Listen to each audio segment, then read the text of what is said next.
This movie is strange. Welcome. It's a strange film. Yeah. Welcome to Movie the Podcast. That's right. Hey. Movie the Podcast. We're marching on through this wild, bizarre chain of films. And we watched my pick. Jennifer Connelly was our connecting thread. We watched Jonathan Singleton's Higher Learning, a movie. And that's about it. It is the weirdest. It is a movie. It's a movie. It is strange. It is.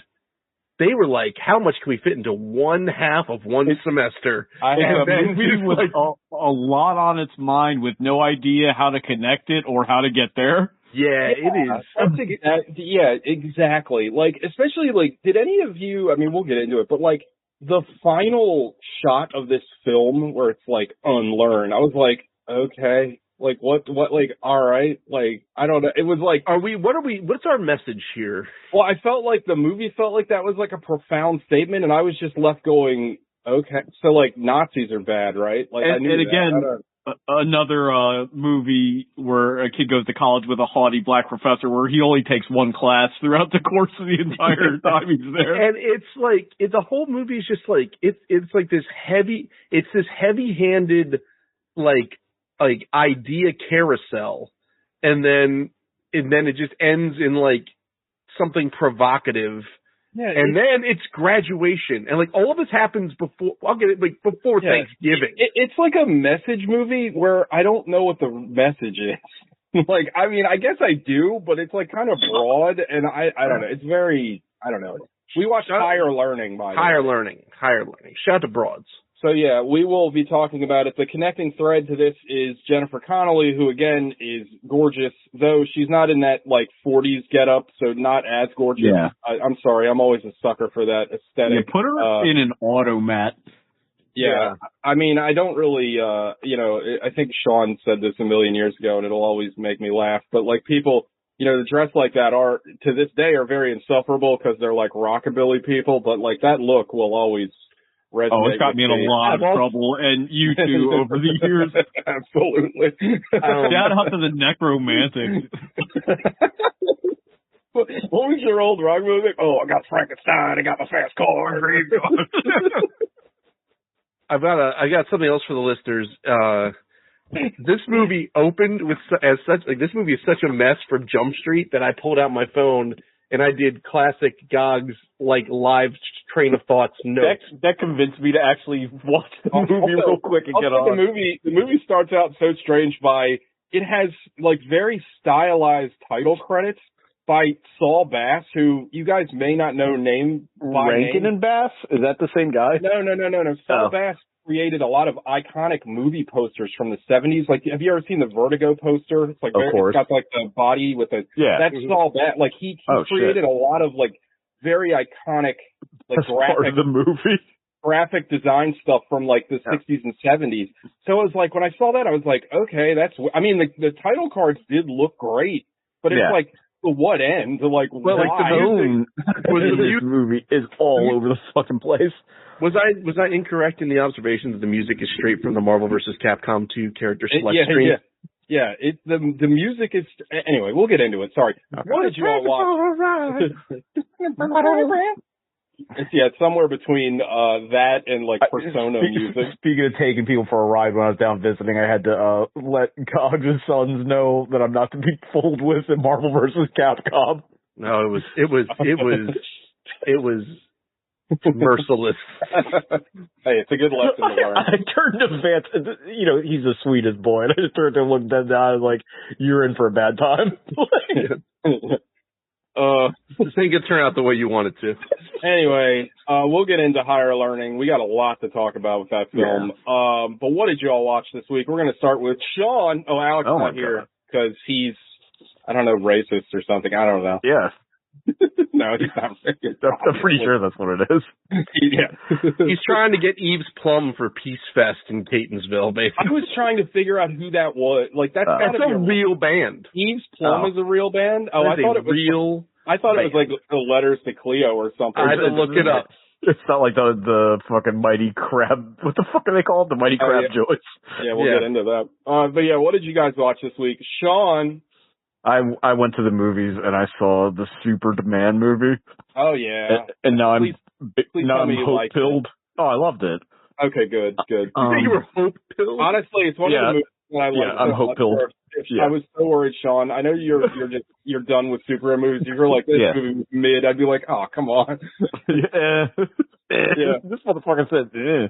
No, I loved it. I thought it was really good. I thought it managed to get the tone just right. It was like parts of it were a little bit silly, but it wasn't like over the top silly. I thought the interview part with him and Lois at the beginning was a really good way to kind of establish their relationship.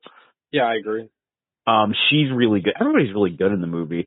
I was very pleased with how on Front Street it was about its politics. I was like, I couldn't believe they're getting away with this shit. Yeah, right. Spoilers, I guess, for the two people who haven't seen it, when Benjamin Netanyahu gets dropped to his doom by one of the superheroes.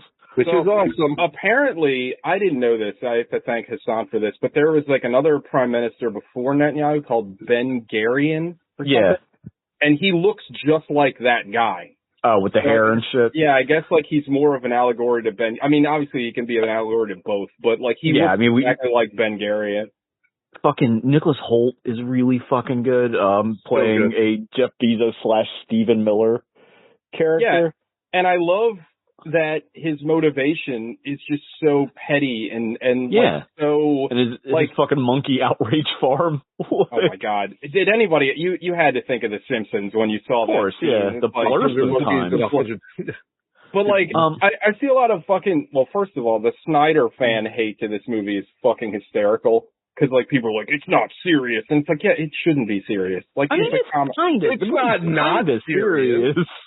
I mean, it's not, but when they say serious, they mean it's not dour and sad and it's not grim. I mean, getting nanotech in your lungs is pretty grim.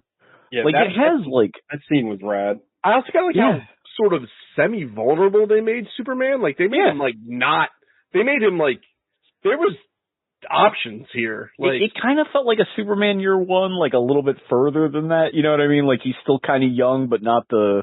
Well, in the beginning, they said he's only been around for 5 years? So 3 years. So he's still pretty new to this, which I appreciated. But I loved the fact that above all else, all he cares about is saving people. That was such a fucking breath of fresh. It's thank you. When thank she's you so much. She's so you unilaterally decided to go into this country, blah, blah, blah. He's people were going to die. That's all, he, at the end of the day, that's all he's worried about. All he was saving people. When the kaiju shows up, he was he's I don't know, maybe we could think it's an intergalactic zoo or something. We didn't have to, explode it from inside. Also, I want you guys to realize how close we were to a canonical Lada bitch in, in this movie. I thought, I don't know, usually shit like that, I'm oh, that's not necessary, but I really liked her 10-second introduction at the end with the fucking dog. Oh yeah, I love that too. Supergirl, fucking awesome. I'm excited for a Supergirl movie. I mean, that's crazy in and of itself. Metamorpho's cool. It's just, I don't know, man. I thought it was just a super... Did anybody here watch Barry? The show? No, Barry? I know he's in it though. He's that bald guy. He's Barry. First of all, everybody go watch Barry. It's a very good show on HBO. I think only. Would you say it's very good? It's very good. I think it's only 2 or 3 seasons. But that guy, he plays Hank in Barry, and he's a great character in that show. But yeah, he's Metamorpho, and the fact that you have fucking Metamorpho in a movie is fucking wild. And then he has a reason to be there that makes sense. Yeah, and honestly, I thought, I guess it's light spoilers, but I thought that he was going to change because I thought they were going to go way deep in Superman lore because there's a certain color kryptonite that actually enhances Superman's powers. I can't remember what color it is. I think it's red, but I thought they were going to do that. No, red makes him a dick. Is it? Okay, I can't remember. There's 65 different kinds of kryptonite. Well, I think they might have retconned all that out, but pre-Crisis, there was a whole mess of different kryptonite, but I love the movie. Sorry, no, you're good. They did a great job of rehabbing Jonathan and Martha Kent, without having to be in the Kent's house all goddamn day. You know what I mean? You felt like you knew them right away. Yeah. And they lived. They didn't have to die. Somebody online though, it was kind of funny. They said that, like, inexplicably they have these deep Southern accents. We missed out on a Superman that's like, that dang old Luther stole my dog. Actually, I'm hitting you with the well. Actually, okay. They have Kansas accent. They have pitch perfect Kansas accents. Oh, do they? And like James Gunn went. So James Gunn went on Howard. Right? James Gunn went on Howard Stern and told this story. So I don't know if you ever listened to Howard Stern, but I do not. So there's this one guy who's like one of his little lackeys. His name is Richard Christie, and Richard Christie comes from Kansas, and his parents call Richard all the time from Kansas and leave voicemails. Yeah, it's like, hey, Richard, this is your father. So James Gunn made those actors listen to hours of Richard's parents so that they could sound like that. And then he went on Howard Stern and explained that. And it brought Richard to tears. He was like, I'm so happy. I'm so happy my parents could and be me and God, when we saw it in the theater, we're like, they sound just like Richard Christie. Also, Richard Christie, prolific metal drummer. He was like the second metal drummer in the band Death, which is always funny to me. The band called Death, the Black Band? No. Like fundamental death metal band. Oh, okay. They're like a very, very like they're like to what like Black Sabbath is to like basically all heavy metal, I guess, but specifically like stoner rock. Death is like that to like every death metal band and like technical death metal band. They're like a huge influence on so they're like the sword to sludge metal. Yeah, I mean, the Death was an amazing band. The lead singer / lead guitar player died of a brain tumor when he was like 33. Very sad, but there's a great bit where, you know, she's like, you have a dog? And he's like, well, yeah, not really. And he's not even a very good dog, but he's probably scared and he's alone. So I'm going to go. Yeah. It's just like, you know, I mean, it's just he kicks in the door and is like, where's the dog? I'm like, hell yeah. And I love the fact that, like, his motivation to, like, basically risk his life is just because he's like, I gotta save my dog. Like, that's such a Superman thing. You know, I feel like the Zack Snyder would be like, fuck it, let the dog die. I don't give a shit. Saw it. He said that they had the dog's gravestone just there, like, because the podcast smashed him with a hammer just to prove a point about something. Zack Snyder had an interview, and I don't know if I haven't confirmed it. I assume it's real. It's fun to believe that it's real. I've seen multiple sources repost it, but it might be fake. But I want to believe it. But he said that he had an initial draft in Man of Steel where he had a crypto gravestone at the Kent house. And it's like, yeah, of course his idea was to kill the fucking dog because Zack Snyder has got one speed and it's death to everything. I talk about this scene in Man of Steel all the time because it's like one of two good scenes, and one's with Diane Lane and the other one is it's just a silent, like, Super 8 shot of Clark running with the little cape that he made in the backyard. Yeah. I'm like, oh, that's Superman. That felt like a lot of this movie. I think that the last scene in the movie where, you know, he's got the fucking Iggy Pop playing and the sun's reflecting off him and he's just looking at the pictures of his parents. Like, I felt hopeful in a way leaving the movie that I usually don't. Yeah, I agree. I mean, just about like life, not specifically about movies, but that's how I felt walking out. I was just so pumped. I mean, it was just such I don't know, man, like, we've talked about superhero movie fatigue to death, but like this is like tonally just something new. Like it felt fresh. Like, and I needed that. And again, like I said last week, this movie is so unapologetically comic book. Like this is such a comic book movie. And even the silly parts to me work because I can see that in a comic book. Like that, the monkey scene is right out of a comic book. You know what I mean? Like comics can be serious, but they always have like kind of silly asides to remind you, hey, this is a comic book. Like we talk about it all the time. We laugh about X-Men storylines. We're like, God damn, comics are fucking stupid. But like, I love adding that to the to the movie, because I feel like comic book movies, even Marvel movies, they've gotten way too serious, way too self-serious, and we need to get away from that shit. Just when he's having that whole chat with Lois, you know, when she's like, oh, that band sucks, and they're outside fighting that thing, and just like the bat whacking it in the background. Yeah, that's like, no, they got it, they're fine. It's like an interdimensional imp or something. Yeah. Also, they're fine. Also, Hawkgirl is very hot. I appreciate that as well. I didn't know she had screaming powers either. I don't know much about Hawkgirl at all. No. Yeah, she almost seemed like Banshee. Like that's like apparently that's a thing. She has like a hawk scream, which is I guess all the female bird-based characters in DC have some kind of yelling ability. Then. Yeah, Black Canary also has like a sonic scream. Yeah. But no, I love the movie. It's an easy recommend. It's an easy watch. It's like something I could just have on all the time. Yeah, and not feel bad about it. But that's pretty much it. Mr. Terrific was great. Yeah. I love Jimmy Olsen. Like, that character was awesome. Like, yeah. You made me care about... He's the kid from the Righteous Gemstones. I was like, I'm sitting there like drawing a total blank. Yeah, you're right. Like watching it, and I'm like, who the fuck is that kid? I've seen him in a million things. For a second, I was like, is that the guy from Soul Man? Like, the friend? Oh, shit. I was like, no, that's not right. There's no way. And like, how, like... The girl that plays Flora the Rabbit, that's Lex Luthor's girlfriend, is like incredibly hot. Or whatever. Yeah. I'm not familiar with Cat Grant, whoever that is from the Superman lore, but she could get it hot. Yeah, I don't know who that is, but she was very hot.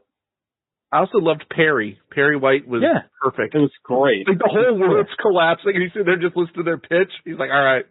Put it in bring the board onto the boat, onto the owl ship or whatever it's called. Yeah, it was very much an owl ship, but I loved it. I can't wait give me more. I can't wait. Yeah, that was it. Guys. I watched two things. I watched one absolute, just impossibly fantastic banger. Wow. And then I also watched a movie called Night of the Hunted. So, not to be confused with Night of the Hunter, which is a fucking masterpiece. You ever seen that movie? The Robert Mitchum vehicle? No, I've not. Oh, but dude, now it's very good. That's where the love and hate knuckle tattoos come from. Yeah. Oh, it's about what's it called? Night of the Hunter. Night of the Hunter. It's this very creepy, like 60s movie, and Robert Mitchum is absolutely fantastic in it. You should check it out. I think I put it on the Plex. If I didn't, I will put it on there now. Okay. Well, right on. Here's what I can tell you right now. Don't watch 2023's Night of the Hunted on Shudder. It is bad. It is bad in a way that is like. So here's the deal. So the movie opens with some broad in a hotel, like, texting her husband at 2 a.m. about, tomorrow's a big day. We're going to go get IVF or some such. I love you, yada, yada, yada. And then in the background, another man like gets in the shower, and then you find out, then they're driving through the night and they got to stop and get gas. And this other dude is one of her coworkers that she's having an affair with or something, right? They come to some middle of nowhere gas station, and she walks in to go get some Slim Jims and like, I don't know, White Monster. And then, she looks up and she's like, there's no one to serve her. There's no one doing nothing. And she's at the counter. She's just going to leave some money. She looks up, there's blood all over the place. And then she looks behind the counter and, the dead person. And then a bullet flies through and zaps her in the shoulder. And then the rest of the movie is kind of like phone booth. Like there's a sniper who is just like, it's like that one scene. You're doing it again, though. You're doing it again. No. Premise not bad. I'm already kind of in. It's like that one scene from The Jerk where that random son of a bitch bastard that it is the sniper's just shooting all the cans at the at Mizukian's gas station, like just trying to kill Navin Johnson. Like he's just like he's like shooting at her. She's wounded. She finds a CB radio. She thinks she's calling the cops. She's really talking to the sniper. And then the rest of the movie is just people, like her boy gets clipped, people get zapped, like people are showing up in the middle of the night and just like, and this guy's just like, they're having this weird debate that boils down to this guy's got like these super right wing points of view, and like she does social media for a pharmaceutical company. And he's like, you got everybody to do the vaccine, and then why'd you cheat on your husband? And she's like, then she's like, maybe there's some related. I don't know, but they have this weird like philosophical. It's like one of those like I've been like watching those stupid like surrounded debates, and it's like turned into one of those like just Like, it's just people just screaming their ideologies and their stuff. She basically hits him with a my body, my choice at some point. And, like, I will say this. The movie ends with you not, like, you don't know if it's her husband who is somehow sniping her. Uh-huh. You don't know who this killer, this random son of a bitch bastard is.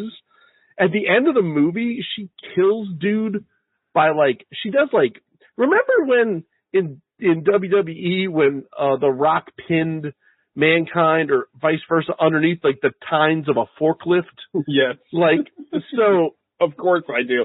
That was during the fucking halftime it was like hardcore halftime match. That was The Rock's peaches, The Rock's apples, The Rock doesn't know what the hell this is. Peak WWE right there. They fucking, think about that. Think about how crazy that is.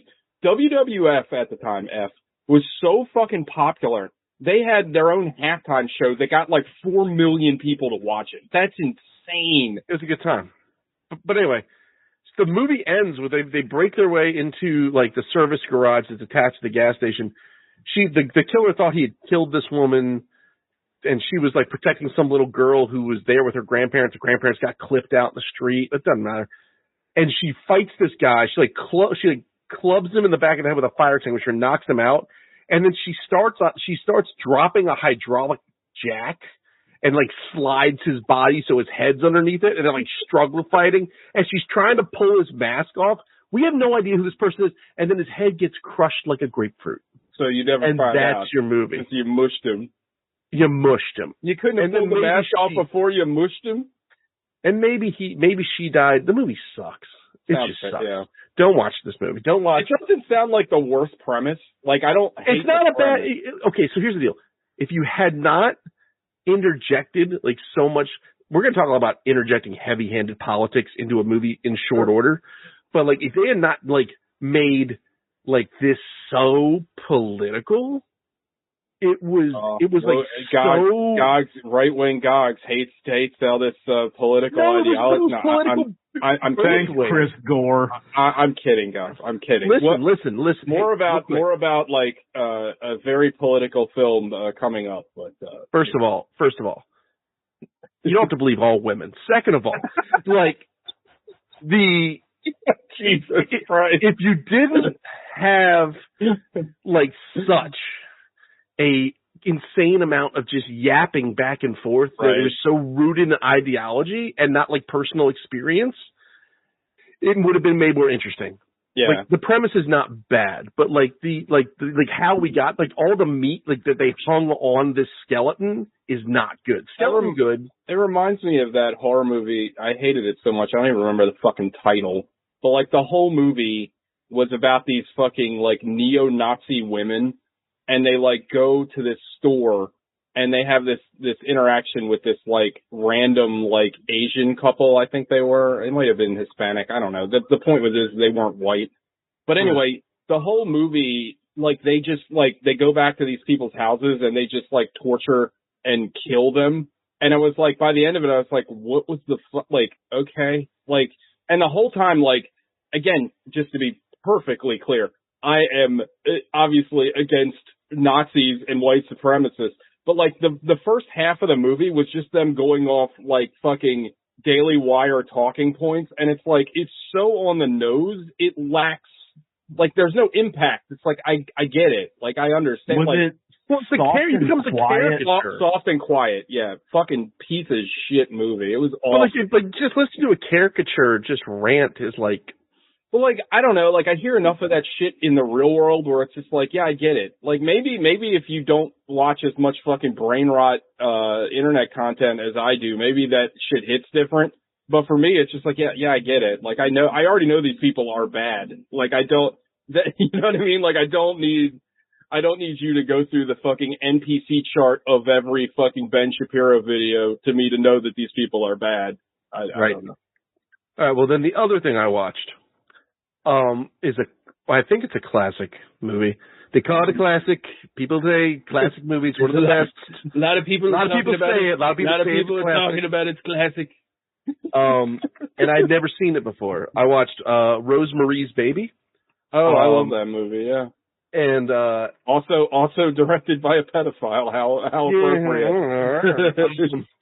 But no, dude, Rosemary's Baby, that movie fucking, like, I was like, really oh, this is what Ari Aster watched before he made Hereditary. Like, this is like, that movie kicks an unmitigated pile of ass. Yeah. Like, I had no idea, I genuinely had no idea what it was about before. Like, I'd always heard about it, like, talked up there with, like, The Exorcist. Sure. Like, kind of people put it up there. And I was like, fuck it, I'll throw this on and play a couple of rounds of Balatro.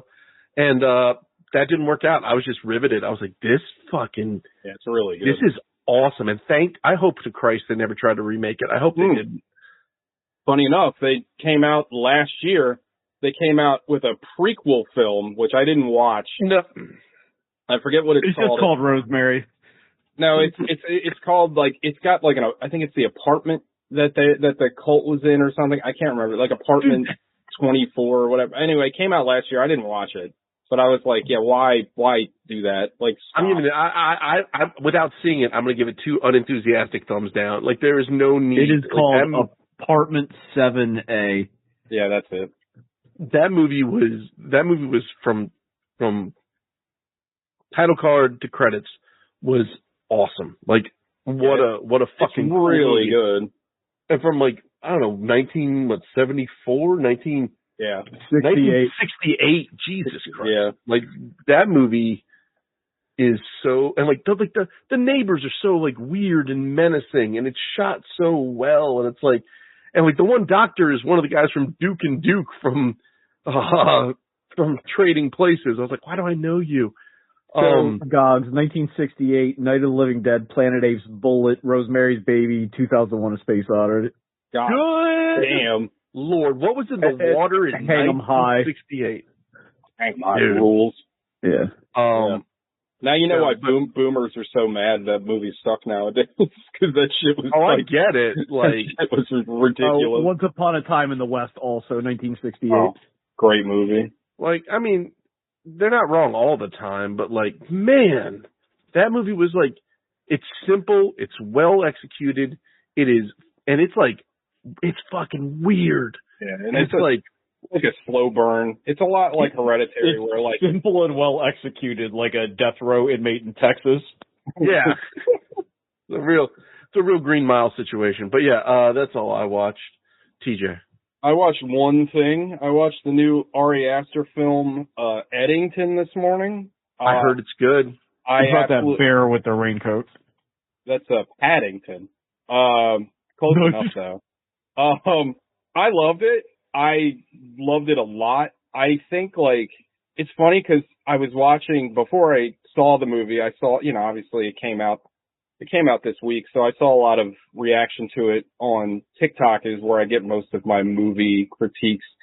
And it's funny because there's one guy I follow who I do generally like his takes, but a lot of times his actual, like, opinions on film, I feel like he ties his, and I guess it's only natural, but I feel like he ties way too much of his own personal ideology to like every film. And sometimes he does a little too much work for a movie where it doesn't really need to be. And this Eddington, I think, it typifies that. So Eddington is a movie about COVID. It's specifically about COVID. It's about this tiny little town in New Mexico called Eddington. And it's right in the middle of the pandemic. It's May 2020. So the pandemic's been going on for a while. The old plandemic. Joaquin Phoenix plays this unhinged sheriff, and he's against the mask mandate. He's this has gone too far. His mother-in-law is this crazy ass conspiracy theorist, and his wife is Emma Stone, and she's like bedridden and also weird. And you can tell in the beginning that he's not necessarily into like all the conspiracy theory stuff, but he doesn't like to be inconvenienced. And I don't know, like it gets, and his nemesis is Pedro Pascal, who plays the mayor of this town, but he kind of plays the role of like this kind of like on the surface well-meaning liberal, but like underneath he's kind of just doing it all for the show of it all. Like he doesn't care either. Like neither one of them really care about it's all just performative. Right. Nobody really cares about COVID they just play it up on their own ends. And that's kind of what this whole movie is about. At least that's how I read it, where it's more about how everyone is an opportunist. And the thing that the guy I was talking about on TikTok got upset about is there's a point in the film where they bring up George Floyd, because again, it's right around that time. And there's George Floyd protests in this tiny little town, and it's all these like well-meaning like white kids, and they're using all the academic language about, you know, privilege and, you know, how they're having the protest, but like they shouldn't be because they're, you know, they're speaking from a place of privilege and all. And I understand all that, but the thing is that they're gathering in a town that's a town of like 2,000 people. Like the pandemic really hasn't affected them that much. And it's just, they're seeing all this stuff on their social media feeds. That plays a huge role in the movie. And like, they're also, while maybe not intentionally being performative, they're also feeding into this and doing it for their own reasons to like feel better about themselves. And then the through line through this whole thing is that Pedro Pascal is trying to get this data center put in the middle of their town, and that's supposed to bring all this innovation and jobs. And I think what the movie tries to say by the end is that even like corporate interests are also just kind of playing both sides to get what they want. And again, the movie is all about opportunism. Like Austin Butler is in the movie, and he plays this like kind of like cult leader who's obviously full of shit, but he's also playing it for his own end. And at the end of like, I don't want to give everything away, but like, it's all about that. Like, it's all about how everyone kind of uses things to their advantage. And it's very cynical and it's very nihilistic, which I like. But I think that people that get upset I don't think people like to understand that well-meaning liberals do more damage than good sometimes. And again, like, I think the movie is very honest in that take. And I don't think people like that. Like, or specifically this guy and a lot of people that have criticisms about the movie, because they're like, it's disrespectful to George Floyd. And I'm like, I think that media coverage was disrespectful to George Floyd. I think that, again, a lot of people that were well-meaning putting fucking black squares on their Facebook, that's disrespectful. You're not treating it with the seriousness that it needs to, because you're just doing it to be on social media and to get social media points.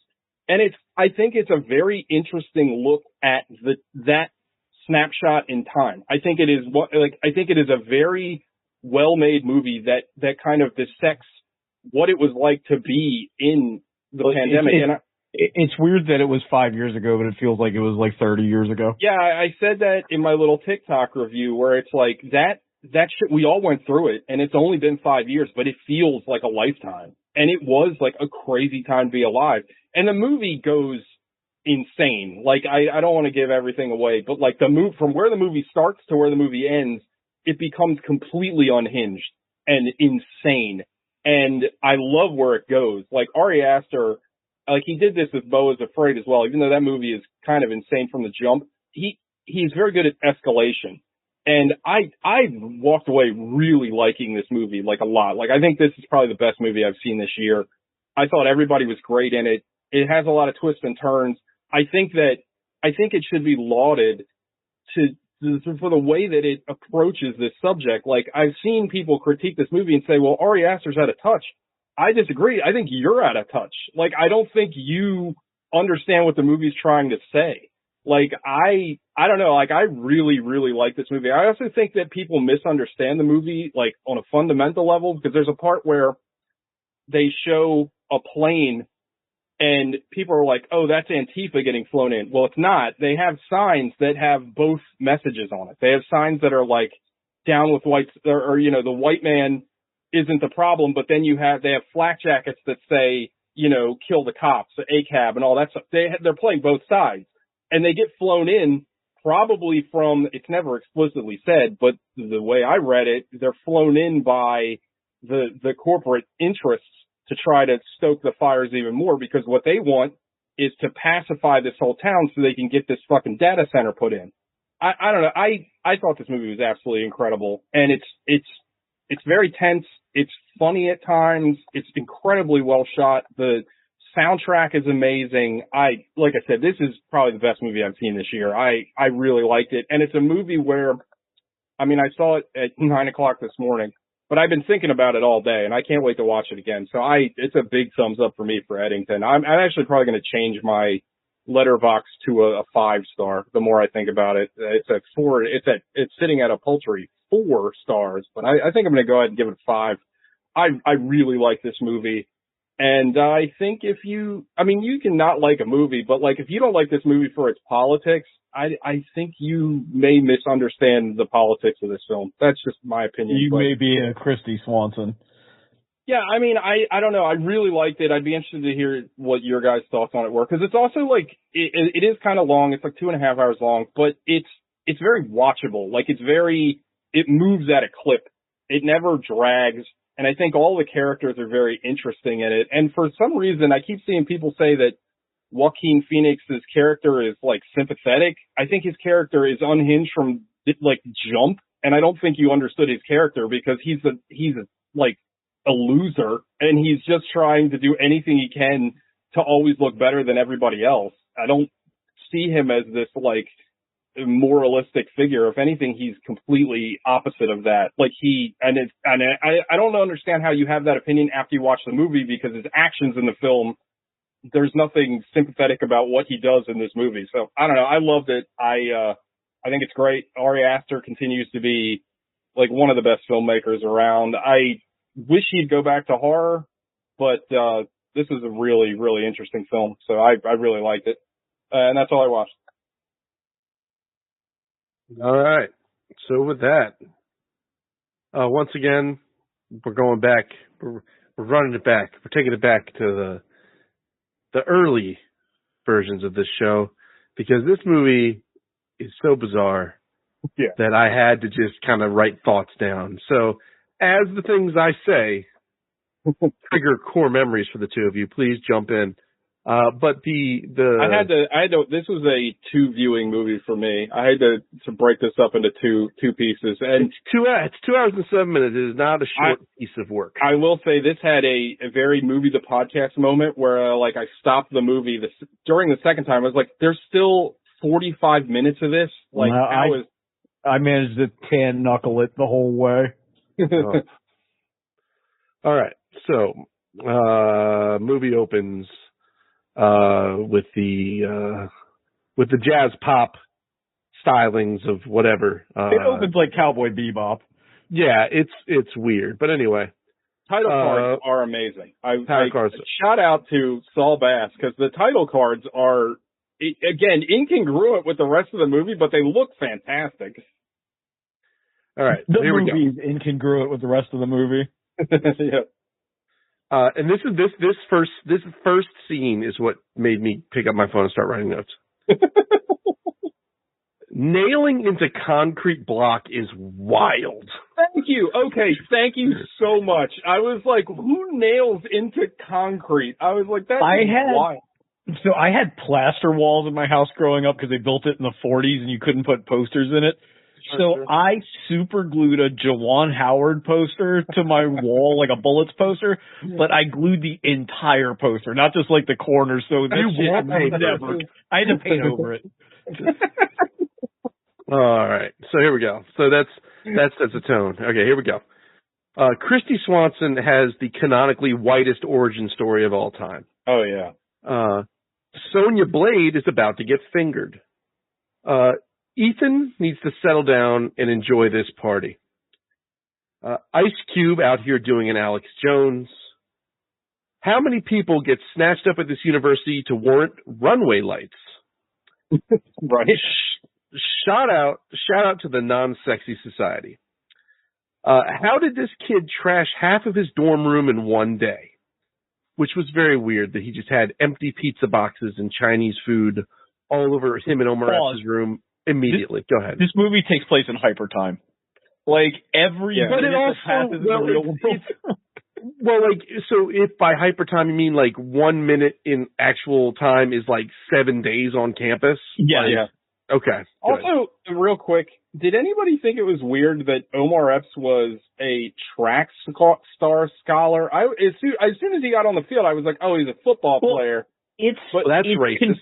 It's confusing. Well, no, it's just like he means because of the scholarship. That's exactly what. I guess they do track scholarships, but I just never think of that. It's confusing because the fake college is presented as like an Ivy League college, but also like why would they have all these like big time athletic scholarships? Like the college itself is confusing. Yes. Maybe he Title IX himself into a partial scholarship.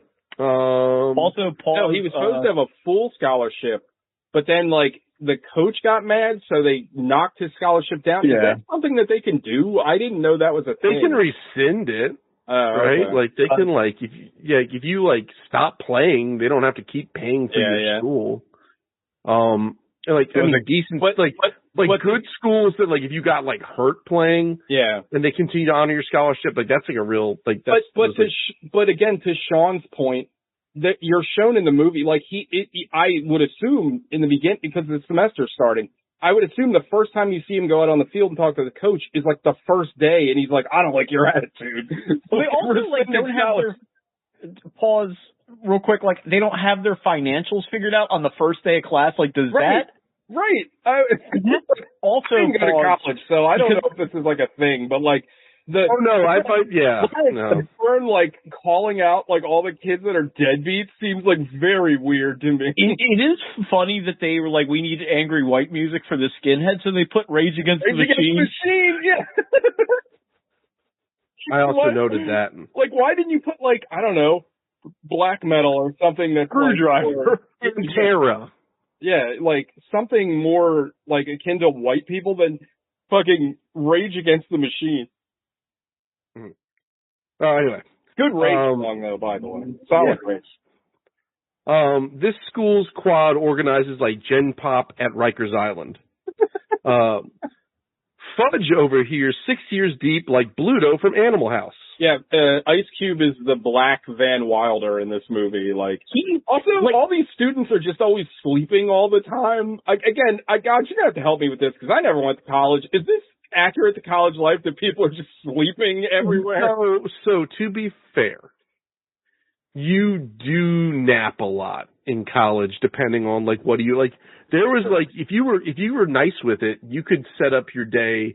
You might not have classes on Tuesdays and Thursdays. You might just jam it all into Monday, Wednesday, Friday. Right. Or you might have like an 8 a.m. class and then like a 5 p.m. class. And you've got like that entire middle of the day. Like friends of mine, like you met my buddy Nick, like of course. In the dorms, anytime I popped into his room, his ass was just asleep. He was just out cold, like middle of the day. Like people sleep. Yeah, that's what they do. Also, like the Ice Cube's political alignment is strange. Like he is like dabbles in hotepery. Like he's not like he's not like full on like hotep, but he just like has like tendencies. I'm not really sure. He's like Huey Newton meets Rand Paul. Like it's like there. Oh my God, that's a mashup no one asked for.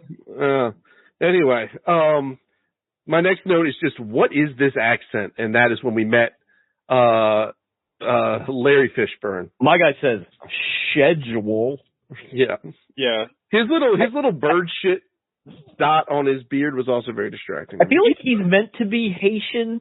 Yes. Just by his name, but like that accent, it is like top 5 terrible accents in movies. It's a bad one. Yeah, he's running his money against what's his name, Ghost Dog for like terrible accent. You got like a Saw Gerrera-esque accent. Yeah, what's that guy's name? Oh, I can't believe I can't think of his Forrest Whitaker. Forrest Whitaker. Yeah, it's a very like honestly, it's like did they try to get Forrest Whitaker for this role? Because I will say Lawrence Fishburne, much like James Earl Jones in Soul Man, like Larry Fishburne in this movie is working. Like he really is doing a lot in this movie. Like I feel like he's the only like actor in this movie because like I'll just put it out in front of you. The acting in this movie is really rough.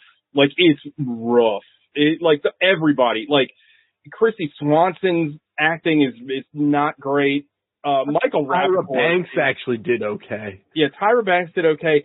we'll probably maybe touch on it in your notes, but there's like a potential like dream sex scene. I couldn't tell if that sex scene was real or we're gonna talk about it.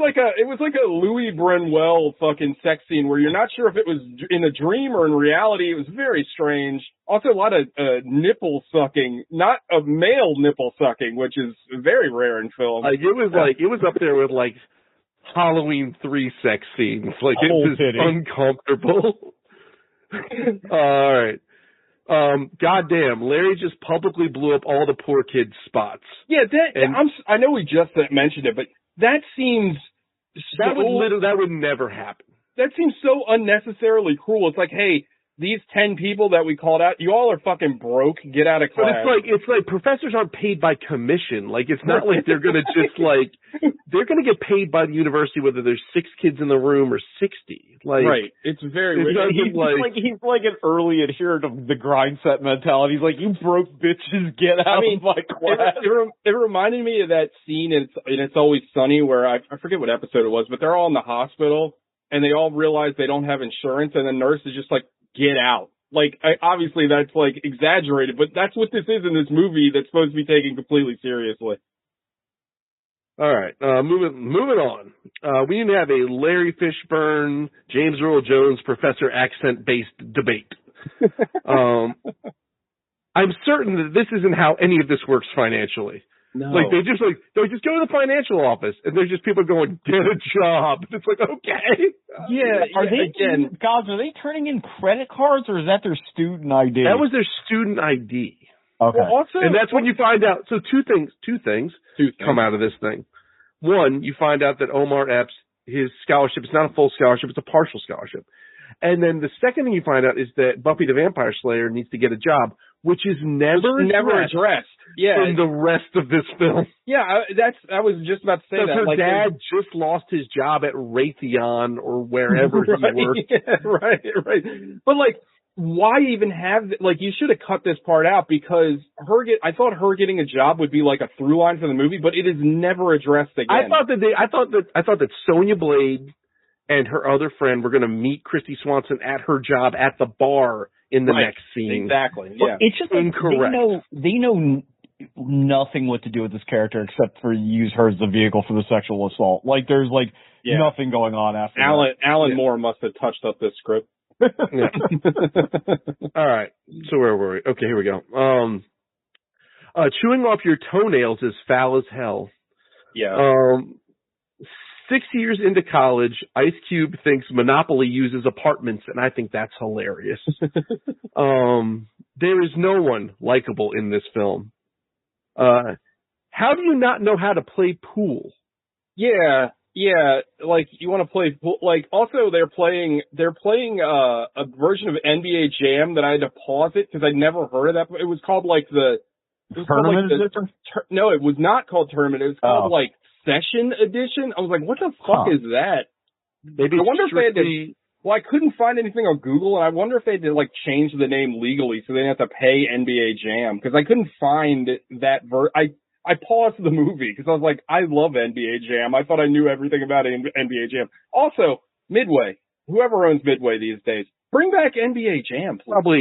Probably Palantir, so probably just like Activision or something. But, like, why do we not have an NBA Jam? That game was great. Yeah, I'll even take an NBA Street again. Remember that game? Hey, any street. Yeah, NFL Street was great, too. Okay, no one likable to me. How do you know how to play pool?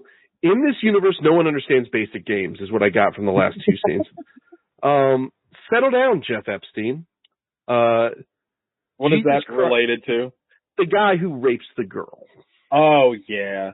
Yeah, and that scene is, I mean, obviously it's, like, rough, but, like, it's like, especially awful. Yeah, it's real like, bro, bad. just get the condom. You already had consent up until that point.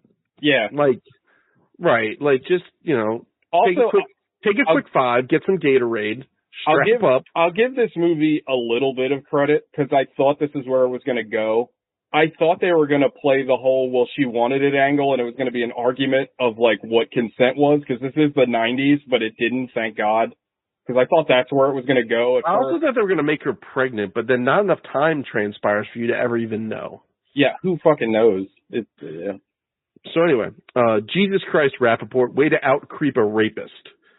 So Michael Rappaport plays like a incel before the term was a thing, because like he just is like he's autistic. He's just like a blank slate and like doesn't know how to do anything. Also, not for nothing, and like I guess this isn't the movie's fault because they got I don't know how long this takes place over, but like I think we all know from like how people are radicalized that like you don't become a neo-Nazi over the course of an afternoon. Like it's not that quick of a jump. So he's just primed for it. Yeah, so this guy gets approached by a fucking neo-Nazi, and like in an hour he's like reading Mein Kampf. Where are you from? I'm from fucking Boise, Idaho. It's like his fucking Ninja Turtle accent can't be like squashed down for 5 minutes. So just for everyone playing our home game, most of the time college starts in the fall, and the fall is usually defined as, I don't know, let's call it late September. The movie climaxes on November 15th. That's when Peace Fest was. So let's just even be gracious. Let's give them all of September. They had all of September, all of October, and then 2 weeks of November is all. This movie takes place over 10 weeks. So all of the things that are happening in this film happen in no more than 10 weeks. Moving on. Regina King Auntie mode activated. Regina King's hair in this movie too is a travesty. What is that fucking haircut? Like, oh my god, that fucking haircut is like it was just every time I saw her, it's like, wait, I know her. She's Regina King's been in tons of movies, and she's the voice of the Boondocks kids, right? Isn't that her? Yeah, she's both of them. But like, her hair in this movie is a crime. Like, they should have never let her have that hair. They gave her the Do It Lady haircut from it's so bad. Oh shit, this is the same frat from Monsters University. And it was. Okay, Uzma Kappa. Could the head of security look any more racist? The answer is no. No. Christy Swanson is now part of the black delegation. And she's also a woke SJW. Yeah. If you wear red suspenders, it means you're either Santa Claus or a Nazi. How do you get a Midtown New York accent in Boise, Idaho? Yeah, that's Sean. Yeah, it's horrific. It's so bad. Like, why did they cast him in this role? Rappaport is method acting, pretending Omar Epps is Palestinian. Like honestly, his accent is so bad. They should have just like rewrote it. Like, I'm from New York. Like, what difference would it have made if he was from New York? Like, they make dorks from New York. Like, it's a thing. He's a dork from New York. Like, yeah, and it gets progressively more like Staten Island as the movie goes on. Oh yeah. This is just a hot take. Eric with a K is the most racist spelling of the name Eric. You know what? I don't think that's a hot take. I think you're correct. I like that. Lawrence Fishburne doesn't know that India is in Asia and wants you to make up 86 discrete political parties. They hate us because they ain't us. Yeah, that was possibly the first time that line was ever uttered. Busta Rhymes in this movie. Possibly his first role? I don't know. Yeah. I want to reveal something about the subtitles. I don't know if you guys had yours on, but Busta Rhymes... Yeah, Busta Rhymes at several points uses the N-word in the colloquial way that one would use, ending in a vowel. But the subtitles, like, no, we're going to do it the whole way, and it makes it sound like Busta Rhymes is incredibly racist against black people. Oh, good times. Where are we? Here we go. Of course, Christy Swanson needs extra mayo on her sandwich. Omar Epps is just C. Everett Cooper, whoever from Soul Man. Omar Epps' character in this movie is an enigma. Like, I don't understand his character. Same speech. It's like, I'm not going to take care of you because you're black, and you're going to work just as hard or harder than everyone else in this course. You're never really sure, and I don't know if this is intentional, but like, if Omar Epps is like a sharp guy and is like understanding things politically now, or he's just repeating them, or like, you never kind of land on like what his... I kind of took him to be indoctrinated and just sort of like spouting out like just talking points. Well, like I don't think. But then didn't like the code, not the coda, but the end of the movie is like, I guess he comes up with like a cogent like political theory at the end that but like also, Lawrence Fishburne smiles at after a massacre. Let's just get this out of the way because I don't know if you'll address it in your thing. This movie has I'm just going to say it. I said I wasn't going to say it earlier, but like, it doesn't feel like it was written by a black person because it seems like they're both siding them. Like there's a match cut where Cole Hauser puts his hand in ice and it cuts the ice cube doing the same thing, which in the language of cinema suggests a connection. Lots of that, yeah. But like Omar Epps' side, like the black students are pretty much like unfailingly correct.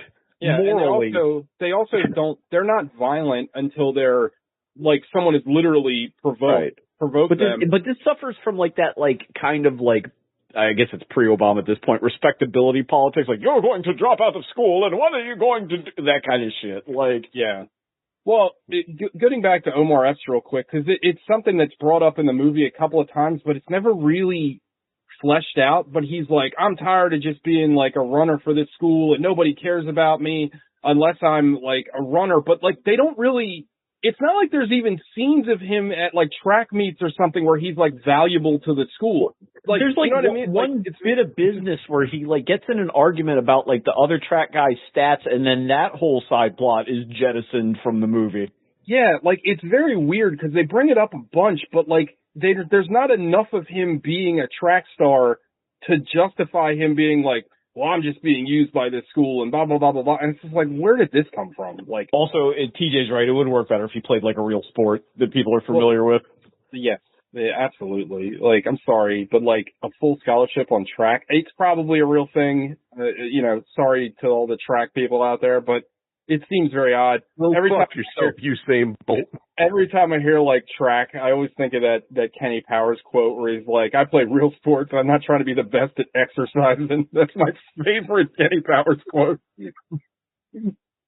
Oh, my man is here just hitting a cubicle pipe during office hours. Mike Tomlin spits mad game for the weak link in the men's 4x100. Oh shit, it's Benny Johnson. Oh shit, it's Latimer. Shout out to the program. Is he also Zangief? Is that him? That big guy? I know he's the big guy. Yeah, the big guy. Yeah, he's Zangief from. Change the channel. That's Zangief.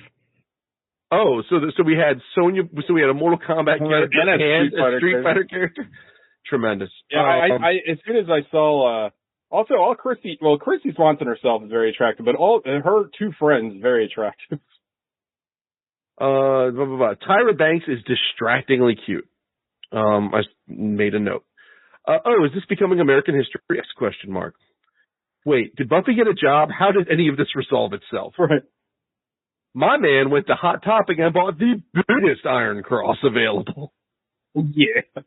Also, you haven't even brought up Jennifer Connelly, and like, is that showing up in your Settle down, it's coming. Okay. Also, like, Michael Rappaport's reveal of being a skinhead to absolutely no one who would notice or care is a very odd fucking choice in the movie, like where he just takes his hat off savagely. He's at like the lunchroom and he just takes his hat off. It's like no one gives a shit. Also, the fucking John Singleton is channeling his inner fucking Lucio Fulci with those weird like depth focus, depth focus shots. I was like, what is he doing? It's very weird. All right. All these Indian and Chinese kids are going to make me take my hat off and reveal my statement haircut. There we go. Nailed it. And bear in mind the time that has been taken thus far. So the movie, real quick, that scene where he is like so encumbered by other races is him not being able to use a calculator like a normal human being. Right. Like he's like awkwardly punching it like a chip. Like the clickety clacks are too much for him. And bear in mind, this movie takes place over 10 weeks. How did Christy Swanson unbleach her hair in a month? Good question. If Christy Swanson is under that Zulu warrior mask, we're going to have a problem. I feel like having a non-sexist rally on arguably the sexiest holiday is a wild choice. Oh, wow, that racism went from theoretical to practical really quick. Oh, snap, Jen Connolly got her to switch teams and honestly, who could blame her? Okay, well, here's the thing, though. That, her, like, lesbian turn makes absolutely no sense because, like, she's, like, holding hands with Jennifer Connelly. Well, she goes back to Jennifer Connelly's dorm, and Jennifer Connelly's like, don't do this. If you think, what does she say? She's like, don't do this. She goes, Jennifer Connelly walks her back to her own dorm. Oh, I'm sorry. And then Christy Swanson tries to pull the hot coffee mod. Yeah. And, Jen Connolly's like, so here's the wild thing, cause I'm a lunatic. Sure. I was like, what if Jennifer Connelly also sexually assaults Christy Swanson? Like, wouldn't that be a weird message? But that scene happens, and she basically is like, they don't hook up or whatever. But then the next scene, they're like holding hands, and they're like a couple. But then in the following scene, she hooks up with the other guy, and it's like, what the fuck? Like, what? Oh, I will address that. Okay, here we go. Midfield pre-sex stretching is bananas. Yeah, this is the dream, possibly question mark dream. I think that was legitimately. I think they were just cross-cutting to the two aspects of these people's lives together. It was very odd. It was a very odd scene.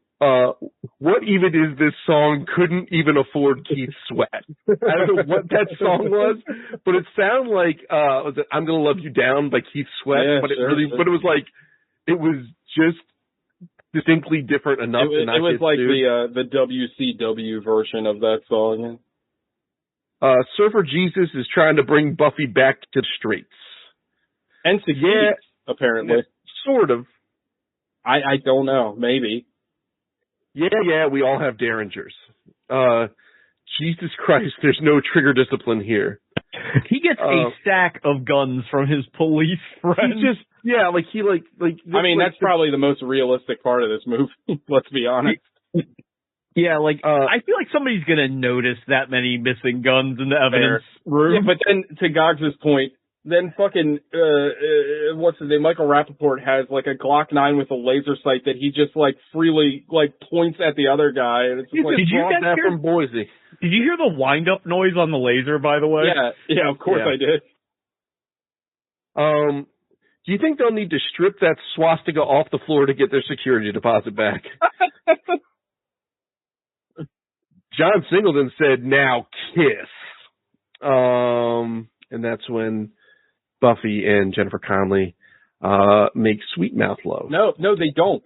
You forgot. They do kiss. They cross-cut to the dude at that point. That's what's so fucking confusing. They're talking like they're about to kiss, but then they pan back out, and it's I took it as she's kissed both of them now. Oh, okay. All right. I guess I'm too stupid for this. But she's bisexual, which didn't exist in 1994. So here's my next note. Buffy is pulling a Travis Hunter and playing both sides of the ball. When he said, "Are you ready?" the DX music rushed into my mind. And they also show, they go out of their way to show that he gets a condom. So it's like, he's a good guy. Maybe the university is named after the guy who made Home Alone. Michael Rappaport hit him with a run by cooning. Jesus Christ. Well, first he hits him with, I told TJ I'm doing a reverse racism because I'm wearing that Black Panther hoodie, the one I had at your place. But fucking, he goes, "That's reverse racist." And then he hits him with that. I'm like, you can't do that. Yeah. I don't think that's against the rules. First of all, fucking reverse racism, the most hilarious fucking white made up concept I've ever heard in my life. But yeah, he's like, "That's reverse racism," and then he calls him a slur and walks away. It's like, what the fuck? Yeah, and then and it's like he doesn't know who he is or where he lives. Like, what are we doing here? Like, well, no, they live in the same. They're like they're practically dorm mates. Right? Like, but why would you hit him with that? And then he shows up at his dorm and he's like, "What's up?" Yeah. Like, "What's good?" Like, what do you mean what's good? Yeah. Again, this movie fucks with you because you don't know how much time has passed. Right? Michael Rappaport just talks to him like nothing's happened. This scene preceded the other scene. This is in the same shirt. Like, this is moments later. Okay, here we go. Fucking movie. Adam Goldberg is going to get killed by a Nazi twice in one season of Movie to Podcast. I had the exact same thought when I saw it. I was like, man, if he gets killed, this guy is the worst luck getting killed by Nazis. He survives, though. He also gets killed in that shit heist in the Salton Sea. Oh, you're right. That's right. I forgot about that. Every blue check mark X user has entered the chat. I don't think Rage would appreciate being the white nationalists' walk-up music. This movie has all the subtlety of a Hank Williams Jr. song. Well, are you? Are you ready for some racism? Why is campus security obsessed with IDs? Hey, boss, can I keep this swastika bandana? It looks so cool. Well, it's your birthday. Hey, Frank, move the white, will you? This guy is too much of an ally. Talking about Surfer Jesus. Yeah. That scene was very weird, too. He also says white supremacist, which made me laugh. Because I guess they weren't sure how to say it at that point. Yeah. That scene was very odd. Like, I don't know. Like, again, like, that guy... It also amounted to nothing. Like, it's... like most scenes in this movie. Yeah, you're right. Like, cause it's not like that guy, that surfer guy that Christy Swanson fucks, has ever associated with any of the Nazi guys. He's just there. He's just all white. Anyway. Hey, Omar Epps, I'm built different. I change up and remix lesbians. Is it just me, or does Lawrence Fishburne look like Matt Hooper from Jaws? See that? Dude's name is Fudge White. What season is this even? How much time has passed? It's still just the fall semester. Oh, never mind. It's not yet November 15th. Hey, we need more people like you to get an education and run for Congress. He hit dude with the napkins, then celebrated like Red getting his grandma's chain back. Oh, real quick, this fucking fight scene, I think I mentioned this offhand, like, is like one of the worst fight scenes ever. Oh, it's like terrible. I get it if it's stylized and like the whole movie's this like hyper stylized movie, but it comes across as like goofy in a scene that's supposed to be incredibly serious. I mean, it feels like it's so silly the way it's like choreographed. Like, it almost feels like you need to have like the fucking yakety sax music playing underneath of it. Like, it just doesn't work. So it's like teed up by like Ice Cube sees someone with white suspenders like down off their shoulders walking up a set of stairs, so that he gets the rest of his crew to go up the stairs, and that is where I guess that's the part of the student union where all the white supremacists eat their lunch. I know we've regressed quite a bit since 1994, unfortunately. But were you allowed to just be a whole-ass Nazi wandering around college like that back then? Well, I mean, probably because Bill Clinton?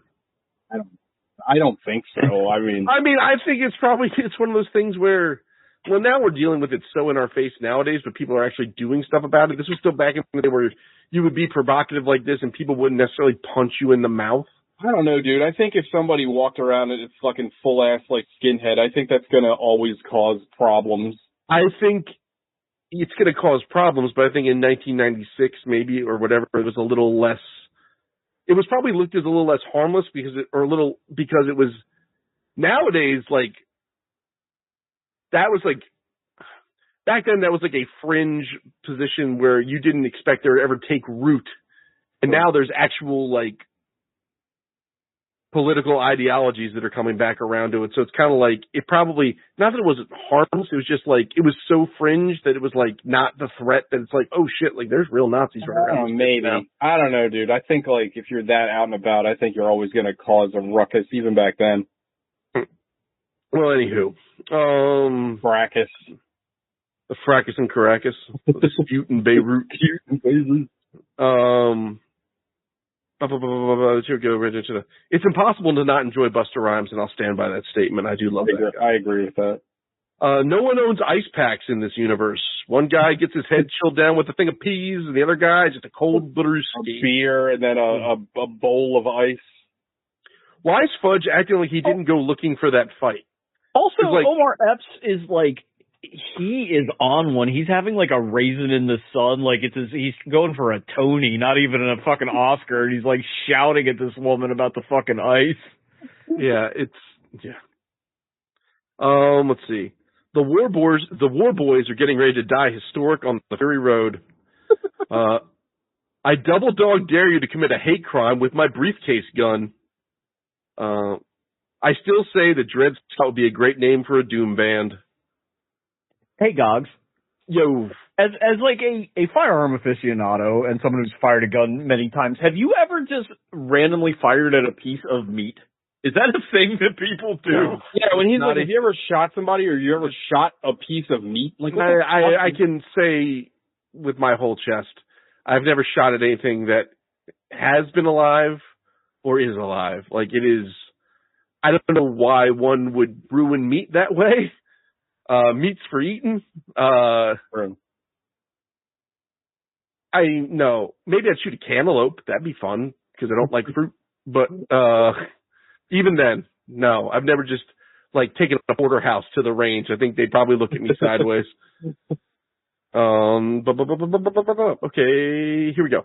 For those of you playing our home game, the name of the band playing Peace Fest is Eve's Plum. They should have been called Dred Scott. Not to be that guy, but there's no way that rifle was in that briefcase. And there is no possible way that rifle that he shot was in that briefcase. Why? Because it doesn't break. It was a bolt. It doesn't break down. It doesn't break down. Yeah, even I know that. There were like the stock wasn't. There's no line in the stock. It was one piece of. It was a 3-foot piece of wood. Like there's no. Yeah. No, it's stupid idiots, dumbass jerks. Hey, Operation Beat Off Gays was a success. Commenced with Operation Kent State Part 2. My man is screaming all sorts of incriminating evidence on what has to be an open channel. Serpentine, run Serpentine. Jesus Christ, this is graphic. Fucking Tyra Banks' death is... Oh, it's awful. Gross. And uncomfortable. And she hit him with the Darth Vader no. Use your super speed to get help. It's the Butters versus Doc Martens in the staircase, while James Madison looks on. So the cops rush up the stairs of a building that had an active shooter and didn't even want to see what old boy was up to? Well, it's one of those things where it's like so on the nose because they stopped a black guy. And I'm not saying that's not, Christ, we know how that shit goes, but like, it's but they know they already know the other guy did it. And they're just like, you sit tight while we wail on this guy. I'm on this fella. Yeah. Don't shoot. He's white. Hey, you can still be a member of the House of Representatives. Now put that gun down. No, he could have been the Secretary of Energy. Also, Michael Rappaport has like a death speech before he offs himself where he's like, I wanted to be an engineer. But like, you never got that perspective. Like, you never really knew anything about his character before, like, his, like... He was just, like, supposed to be, like, a sad... But he also... He was a man without a country. He was awkward. He couldn't... He also contradicts... And I know he's a Nazi, so, like, his thought process shouldn't be examined too thoroughly. But earlier in the movie, he's like, I don't give a shit about school. I just wanted to leave fucking Idaho or whatever. And then it's like, I wanted to be an engineer. It's like, well, which one was it? Yeah, it's again, like, the movie's not written particularly well. I think, like, his downfall and like, going to, like, evil ideologies would have been that's an interesting story. Like, doesn't this movie work better if somebody, like, reverse soul mans his scholarship away or something? Like, he has some kind of actual conflict other than, like, Ice Cube is listening to 60s R&B too loud in his dorm. Like, yeah, I mean, that's the thing. Like, his character is potentially interesting, but he's so underwritten that, like, just don't care. They're trying to make American History X as just, like, one fifth of this movie, and it's not working. He doesn't, like, here's the thing, though. He's such a goober, and he just wants to be, like, I don't know, recognized by anyone, that, like, him, like, becoming, like, a full-blown Nazi that's willing to murder people is so rushed that it doesn't have any kind of emotional impact. The whole movie is so rushed, right? Yeah, like, if this movie took place, if you saw, like, Soul Man took more time with the college setting, like, like, if they'd spent the entire year working through all of these character arcs, just a little bit at a time, like, wearing Rappaport down, like, more and more exactly, and more. that's my point. Like, it would have been, if it was if you had an actual, like, character arc, and you knew his character, it would mean more for what he does. Like, almost like, I didn't really like the movie, but that, Gus Van Sant movie that's about the school shooter, Elephant, like, that movie does a good job at, like, building up the character to what they eventually do. And I kind of want that, but this movie is trying to be, like, almost like a Magnolia, where it, like, focuses on, like, a scattershot, like a whole bunch of characters, an ensemble. And it just doesn't work. Cause like you don't know, you really are left with nothing. None of the characters feel developed at all. 11 weeks ago, this kid was drilling penis holes in potatoes in Idaho, and now we're here. Like, this is just lickety-split. Hey, okay, shoots the dude. All of this, it's not even Thanksgiving yet. As a result of today's tragedy, we will ban all Peace Fests moving forward. I lost my girl here. Yeah, well, my Peace Fest Yelp reviews are through the floor. That scene was so fucking crazy, because, like, she's like, it's my fault, I organized this, and it's like, how in the world is this? Stop making this about you. Right, exactly. Like, this is like, unintentionally, like, this is about how white people make everything about themselves. Like, it was like, what the fuck are you talking about? Hey, my girlfriend, who I may or may not have dated for the past week or 9 years, I don't know, just died 6 months ago. Like, it was so stupid. Like that, and I think it's supposed to be like the emotional core of this movie, and it just doesn't. Again, it, like everything else, it's part of the picture. The massacre's the heart of the picture. Can't get rid of that. If Buffy hooks up with Malik, she's scissoring Regina King away for batting for the sexual cycle. Wait, what is happening? Is this like graduation day, or is this the day of? Like, what are we doing here? Who knows? And the next 3 semesters went off without a hitch. The end. Like, yeah, and then the movie ends with, like, the American flag, and then it says unlearn, and then credits.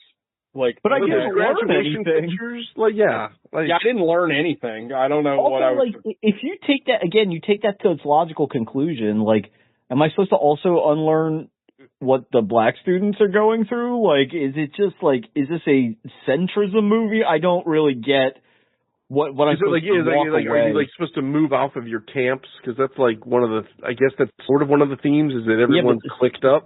Sometimes, like, being in a clique protects you from bigger cliques with more guns and shit. This movie's like trying really hard to be something.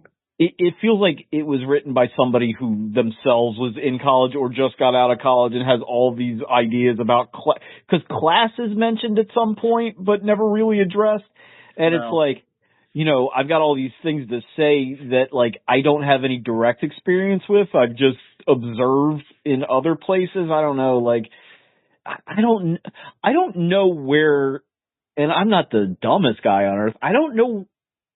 If you make a political movie, right, like, unless you're making it, you know, completely divorced from yourself, you usually can tell what the person who's making it thoughts on politics are, if not, like, their direct political ideals. And, like, I have no idea what to think of John Singleton after this movie.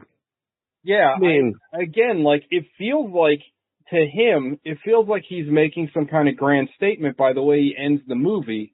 But what's the statement? I don't understand what he's trying to say. Like, again, like, nothing in this film is fleshed out at all. So I don't know what the message is supposed to be, other than Nazis are bad. And I know we probably need a refresher on that in our current climate. But yeah, I know that. I mean, I don't need to, hatred is bad. But again, like Sean said, they go out of their way several times in this movie to kind of both sides things. And like, again, Ice Cube's cohorts are just as bad as Nazis. That's a weird thing to say. They're not violent. They don't fucking do anything besides listen to music. Like, I don't understand. Ice Cube in his dorm, to Sean's point where he said he dabbled in Hotepism, he's got that like Black Power flag, but like, he's never really like, he doesn't ever really go deep into like the Black Power stuff. Or like, if anything, he comes across as like a kind of, what do you call it? Like a Timu version of a 60s black radical, you know what I mean? He's got the afro and like the fucking Frederick Douglass, Angela Davis shit, but like, besides like, oh, you're just a slave. Like he doesn't come across as expressly having a well-defined political ideal either. You know what I mean? Do you think he's posing as well? Is that what I'm supposed to take from it? Well, I mean, like, you're like, because you know how to, he's been in school for. You solve that conundrum really quickly and really fucking cheaply as you give him a white girlfriend that nobody knows about. Yeah.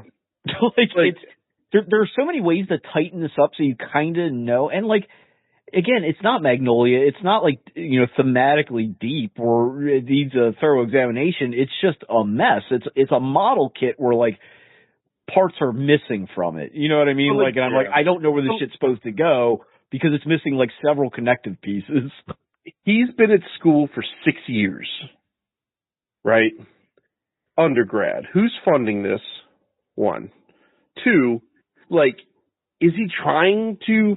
You would think if he was motivated in the way you think his character would be motivated, he'd be motivated to leave school and get out there and, like, because he says, like, in practice. Well, I just learned how to play the game. That's why I've been here. I'm like, playing the game seems like it's costing you an awful lot of money.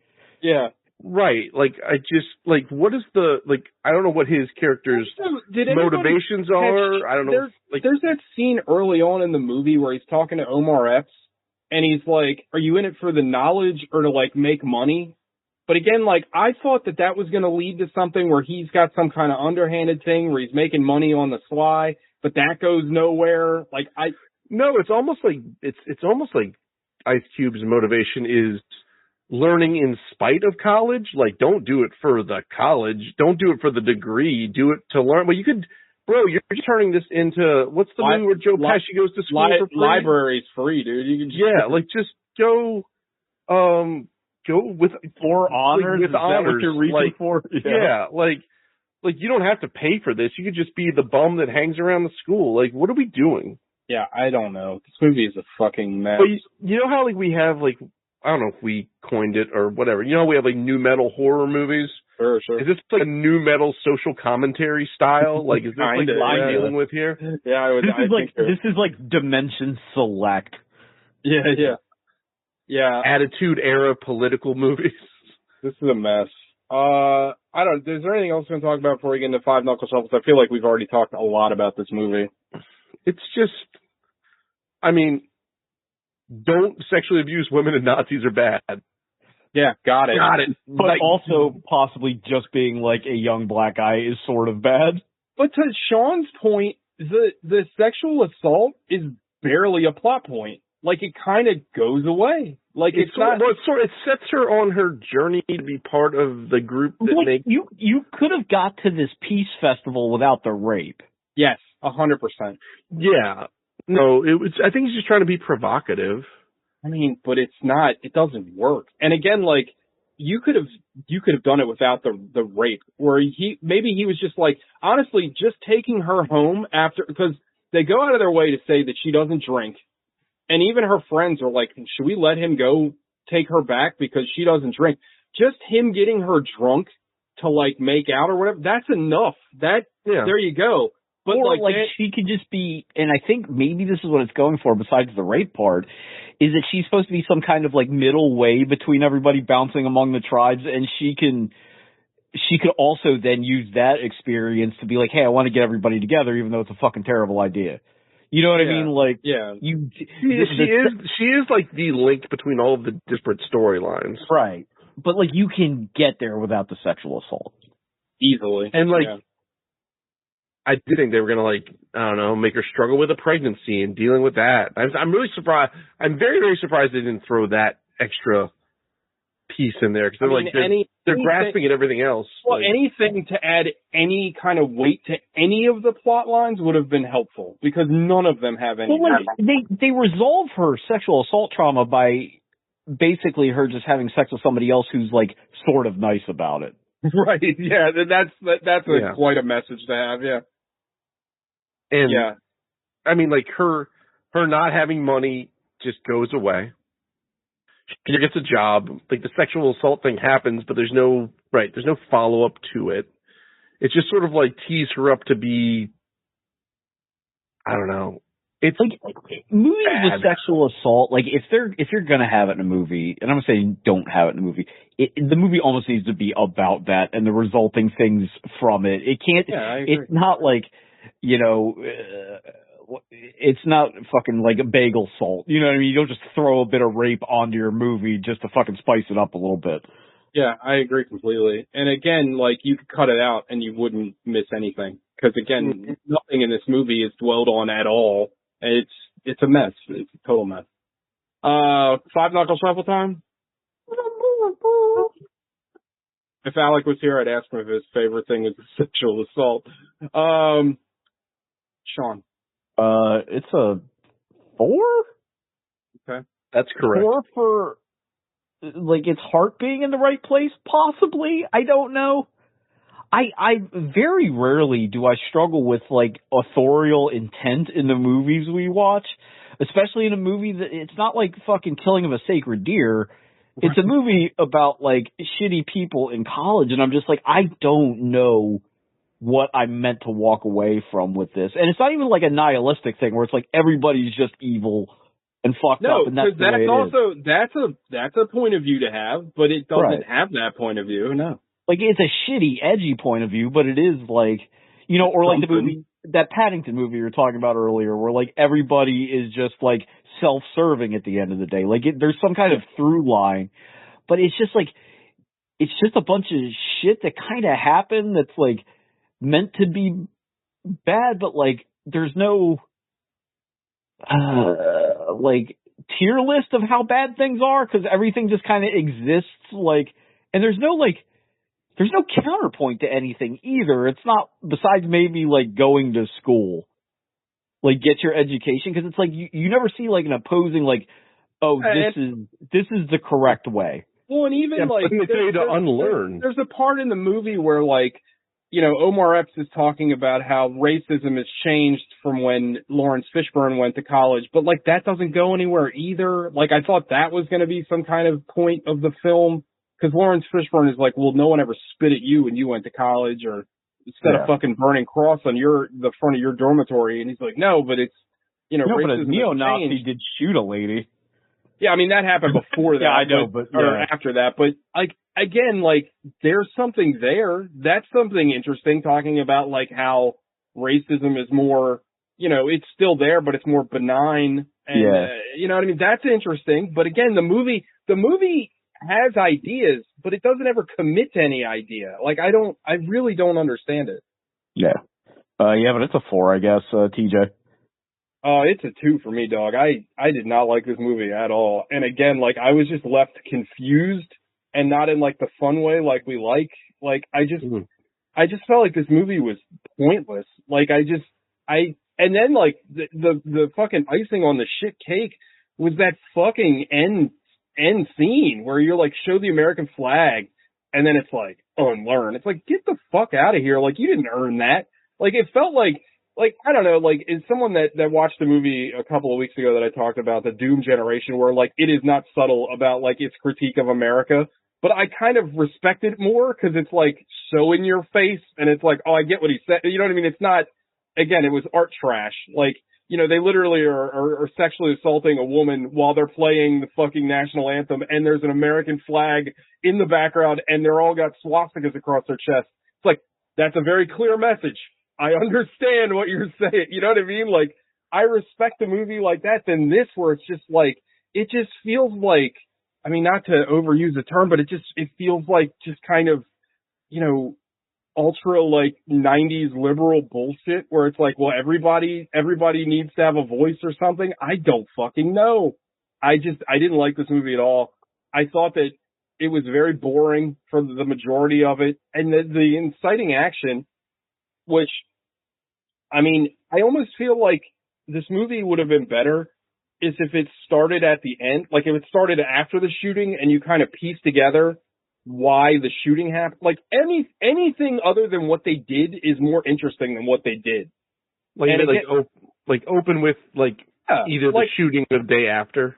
Like, to me, I don't know, if you gave me this fucking mess of a script, I would have said, I think it would be more interesting is if, like, the shooting happens, they didn't catch the guy. You don't, or like, maybe he killed himself, and then you piece together why he went on this thing, and, you know, why he devolved into this fucking Nazi piece of shit. But, like, what they did was just so flat. Like, every character seemed so flat and uninteresting. I don't know. I just did not like this movie at all. Gogs. I'm gonna echo Sean. It's 4 for what I think are good intentions, but just piss poor execution. I didn't like or care for any of the characters. It's very heavy-handed. It's, you know,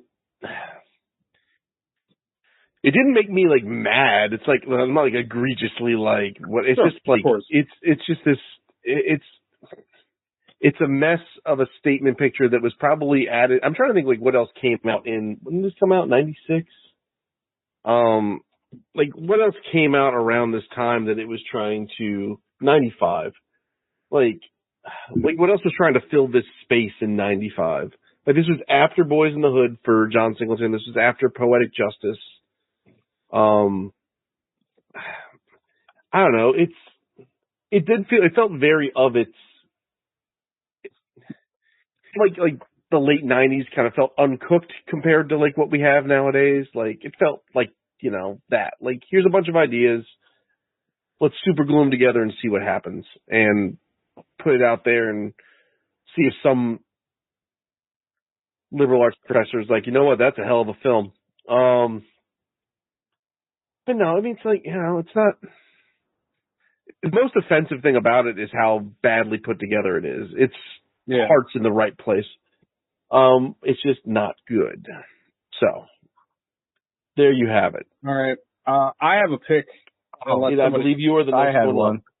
Oh. Okay, well, you guys can find it out.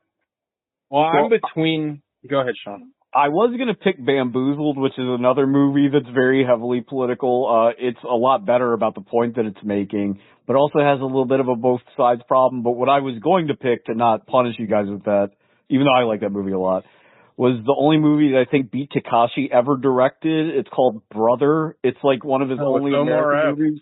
Yeah. That was going to be my pick. I mean, I like that. I was going to pick Event Horizon with Larry Fishburne. But I was also between Deep Cover and Nightmare on Elm Street 3 because he's in those two. But I wanted Event Horizon. It's a movie I haven't watched in about 20 years. All right, we can do Event Horizon. Okay. All right, I appreciate that. Sean, you get next week's pick. All right. Bamboozled is a movie I need to revisit because I remember not liking it, but I don't think I had I don't know. I don't think I was in the proper mindset to watch it. I don't think you're going to like it now either. Yeah, but I remember it's not similar to this movie. I liked the message of the film. I thought the execution was a little messy. Well, you're not a fan of his style generally, so. But I've come around on a lot of his stuff.